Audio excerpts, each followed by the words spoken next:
Here, it's basically this tradition that every October I read some of these out loud. I also do them on my Czech channel as well. And let's begin, shall we? So, there will be 6 short, scary stories. Let's start off with the first one, called The Wedding Mirrors. The twin mirrors arrived as an engagement gift with no return label. They were ornate and old and fit perfectly above the jewel sinks in our master bathroom. Clean and shiny, they betrayed no hint of any malice. The morning after our wedding, I woke up and went to wash my face. That's when I saw the writing for the first time. It was etched in cursive, starting at the top right corner of the mirror. Got a little too drunk and botched the toast, it said. What the? I shouted to Maria as I headed back into the bedroom. Why'd you write this? Write what? She asked, yawning. I practically dragged her into the bathroom and pointed to the words. I never wrote that, she said, suddenly on the verge of tears. Then we looked at her mirror and saw the writing there. Flirted with the groom's brother at the wedding. Refused to take a picture with the groom's best friend. What the? I said again, because the weird thing was that both of those sentences were true and they had genuinely bugged me. But I definitely hadn't written them. This isn't funny, said Maria. She climbed up on the sink and tried to rub at the words on her mirror with a sleeve, but they wouldn't come off. Then she went downstairs and came back with a hammer. At first I thought about telling her to stop. Then I figured, why stop her? Go to town, I said. She whacked at the mirror over and over again. If it had been a person, she would have killed him 15 times. But the glass didn't even chip. Maria looked at me, breathing hard, the hammer still in hand. Scared the hell out of her husband. Read her mirror. Considered hitting him with a hammer. Do you really think those things? I asked. She nodded. For a second, I swore she was going to swing at me, and deep in my gut, I felt it. The mirror wanted us to kill each other. For the first time in years, I was genuinely terrified. And then she put the hammer down. But really, I'm not even mad, she said. I wasn't even going to bring it up. She looked up at my mirror, tears in her eyes. I don't care about any of this stuff, she said. I just love you. And then she climbed up on my sink and started rubbing at the words with her sleeve. And, like magic, they went away. Now you clean mine. You have to do it, she squealed happily. I reached up with a towel and wiped at the words on her mirror, and they were gone. And so it's been every morning for the last 30 years. She attends to my mirror, and I attend hers. Sometimes I read what's there and grimace, but more often I chuckle. And then I wipe her slate clean. How can you imagine your thoughts being on display just like that in front of your spouse? That must be something. But anyways, the second story is called You Remind Me So Much of Myself. My ghost was not your normal, everyday ghost. He didn't walk through walls, rattle chains, or move things around the room. In fact, perhaps you wouldn't find him scary at all. But he terrified me, and only me. Every night, I would wake up at 3:12 a.m.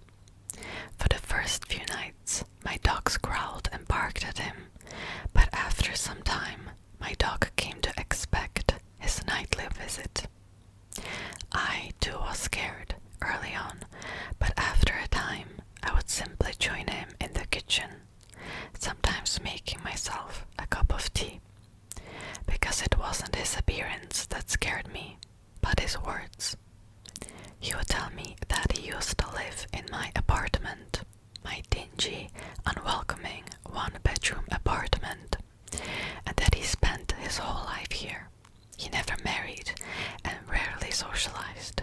He came to grow comfortable in this apartment, and soon he found that he hardly left. The few friends he had slowly disappeared. Weekends alone slowly turned into weeks. Weeks turned into months, and eventually he realized that it had been years since he'd stepped foot outside. He would tell me the same thing every night, word for word, with the same lament in his voice. And just before he would disappear, he would tell me the same thing. He reminded me so much of myself. I wasn't like him, I would say. I was different. I was better. But lonely weekends turned into lonely weeks. Lonely weeks turned into lonely months. For years, we had the same conversation, every night, for 65 years. I can't remember the last time I saw him. One night, he disappeared and never came back. I sat at that kitchen table waiting for him, but he never returned. But I'm not lonely. A young man moved in to live with me, and on nights when he can't sleep, he would join me for a chat at the kitchen table. He's such a lovely young man. He reminds me so much of myself.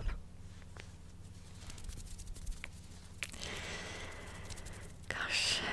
Okay, the third story is called The Women in Her Family Are Stronger. Mom was thrilled when I got pregnant. She had been preparing me to be a mother since the day I was born. When I was little, this meant encouraging me to play with baby dolls, practically the only toys in the house. As I got older, it meant constantly volunteering me to babysit. Everyone said it was a shame I didn't have any siblings, since I was so good with kids. She came to all of my appointments, of course. When the doctor announced that I was having a boy, she gave a barely perceptible sigh. I asked her what was wrong, but she wouldn't answer until the doctor left the room. "It's nothing, honey," she said. "Just the women in our family are stronger." I had no idea what she meant. She wasn't close with her family, so I'd never met any of them, so I shrugged it off. Titus was born 4 months later, and my husband Caleb and I loved him. Mom was weird about him though. She kept telling me everything that was wrong with him. He cried too often, smelled bad. Sometimes she slipped up and called him it. Occasionally, when she thought I wasn't looking, I'd catch her looking sadly at Titus and shaking her head. Finally, when she suggested I shouldn't be too sad if anything happened to him, I snapped and told her to get out of my life. A year later, I gave birth to Vivian. She was born before her due date, but she didn't look like it. In fact, she was in the 99th percentile. She grew fast, too, meeting all her milestones early.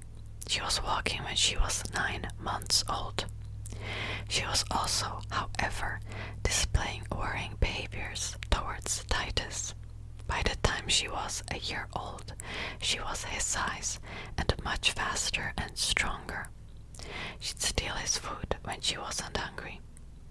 She'd push him over whenever she got the chance, then laugh and laugh.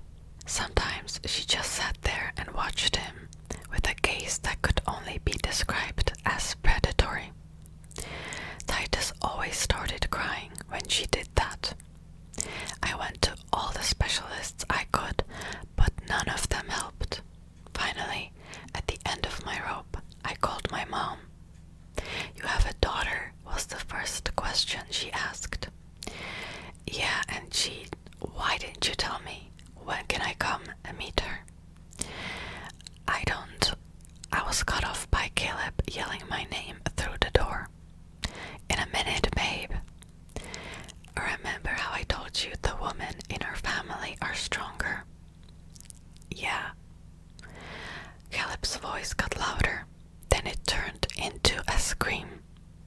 Mom sighed. I tried to warn you about this. I tried not to let you get too attached to the boy. Added to Caleb's screams and Titus's cries were the sounds of ripping flesh and snapping bone. Then, quietly at first, but steadily louder, Vivian's laughter. All right, Mom said, it's time I told you about your brothers. Well, that mom was something. This could have been handled very differently, I think, if there was such a curse in the family, but... Okay, the fourth story is called Therapy Dolls Hate Being Yelled At. Jack had just turned 7 when his parents brought him into my office. A bit of temper, they said.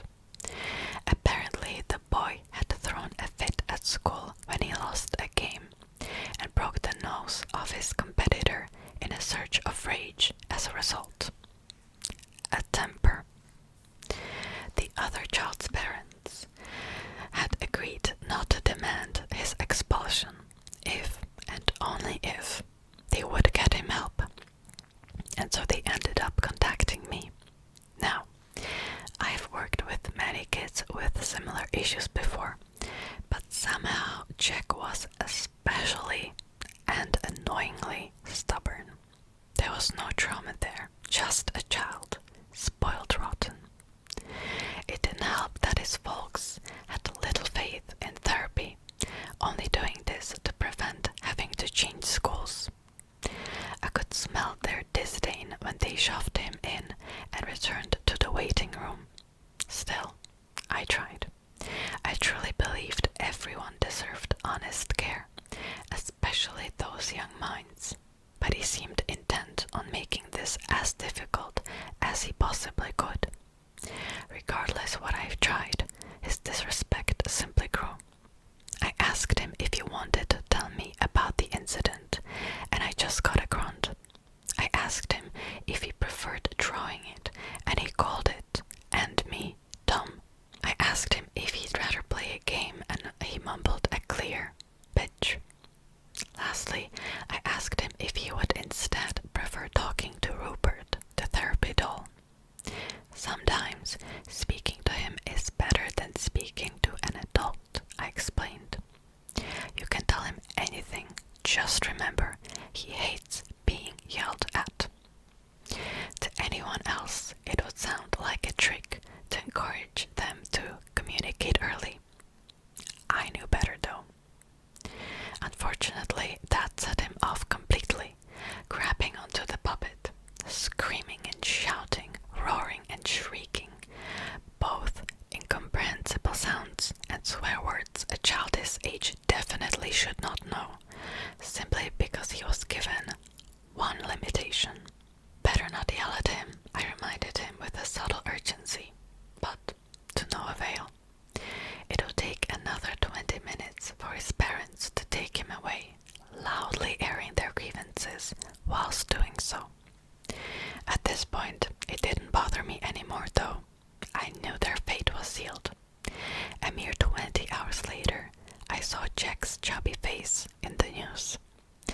Family of 3 attacked in their own home. 7-year-old is the sole survivor. They described the worrying scene in detail. How Mr. and Mrs. Smith were found butchered. How Jack's vocal cords had been irrevocably damaged, and he was lucky to be alive, adding that the boy had written the word doll over and over again. Shock, apparently. I knew the truth. I always took Rupert with me.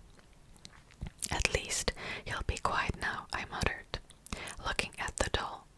But I do wish you could actually do some of the dirty work. You see, therapy dolls hate being yelled at.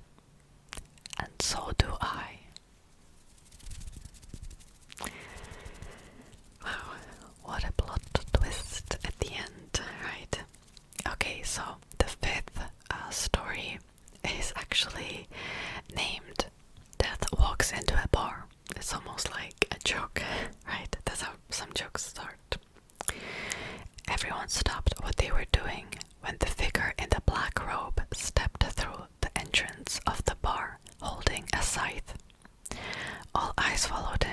as he walked up to the bar, the handle of his scythe tapping the floor with each step he took.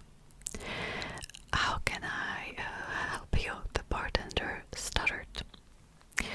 "I'm looking for a particular man," Death said. His voice was deep and hollow sounding. "Goes by the name of Bob Smith." "I don't know anyone by that name," the bartender replied.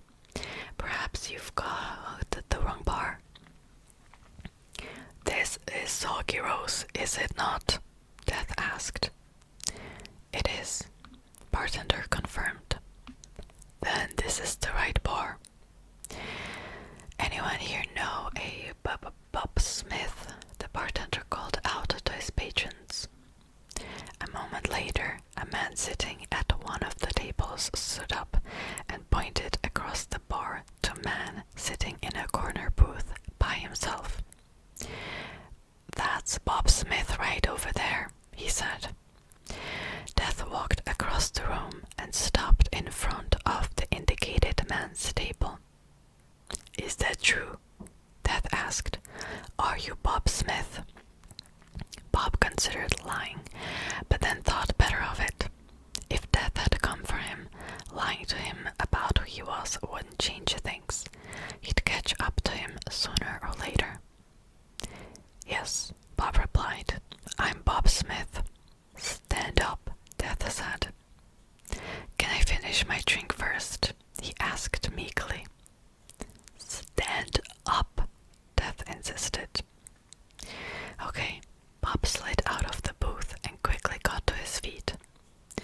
"It's time for you to leave," Death said, pointing towards the exit with his scythe. I beg your pardon," Bob said, thinking he hadn't heard Death correctly. "I said, go," Death repeated, "and lock the door on your way out."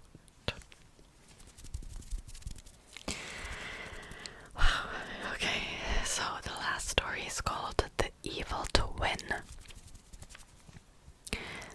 "I'm the real one," shouted the man who could be Henry at me.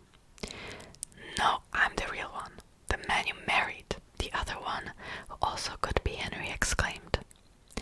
I looked back and forth at them, hunting rifle at the ready. The news had warned us about duplicates showing up, but we never thought it would happen to us. Henry insisted I learn how to use the gun he had bought, even though he knew I hated the idea of guns.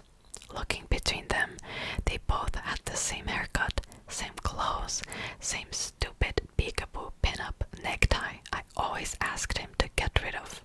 Same eyes, filled with scorn. Same voice, sounding angry at me for taking so long to decide. I took a deep breath and tried to steady my grip. "Damn it, Emily, you can't tell your husband from a fake," the first one yelled. The second one looked like he was going to yell as well, then spoke in a soft voice I hadn't heard in years. "I won't ask you to make Salisbury steak ever again. I'll apologize to Glenn about kicking him out after he came to us. I'll work on being a better person, a better father, a better husband. Please." "You idiot," the first one cried out in joy. I had heard the duplicates were weak, but I didn't think you'd be that weak. No strength in you, and now Emily knows which one of us is the real one. I blinked and slowly nodded. Yes, I do. I know which one is my real husband. And then I shot him. The duplicate winced at the sound, looking like he was expecting to be the one shot. He glanced over and then let out a deep breath. He stood up and looked at me with concern as I threw the gun to the ground. He came over and put his hands on my shoulders and asked in a voice I had longed to hear once again, "Are you alright?" I nodded, shaking, and looked at him. "I'll report you if you've been lying about the changes you'll make. I can't imagine I'll be the first to have made the mistake of shooting the wrong one." The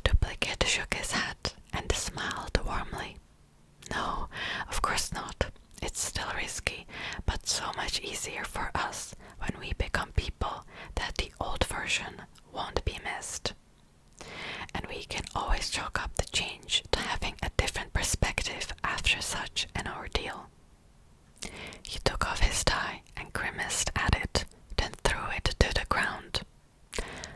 No one has complained so far. Wow, this story. Interesting. What would you do in this situation? Would you choose the real husband that is absolutely terrible? Or would you choose the duplicate, the alien probably, that acts and looks exactly like your husband and also has the memories? This one is scary. And also the fact that there are way more many duplicates that people have chosen over the real people. This story, this one I find terrifying, but let me know which story you like the best or which story you found the most terrifying. I love these short stories. I already saved like 3 more for maybe like a spring version. We could do that.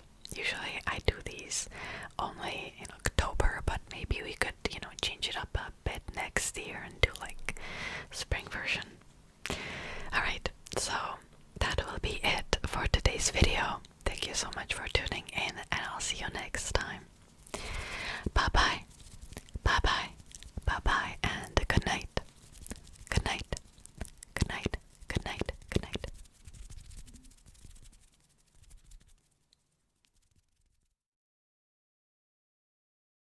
Thank you to Eric, Chad, and Saintger, and other lovely patrons and members for their support. Here are some other videos you might like, or you can check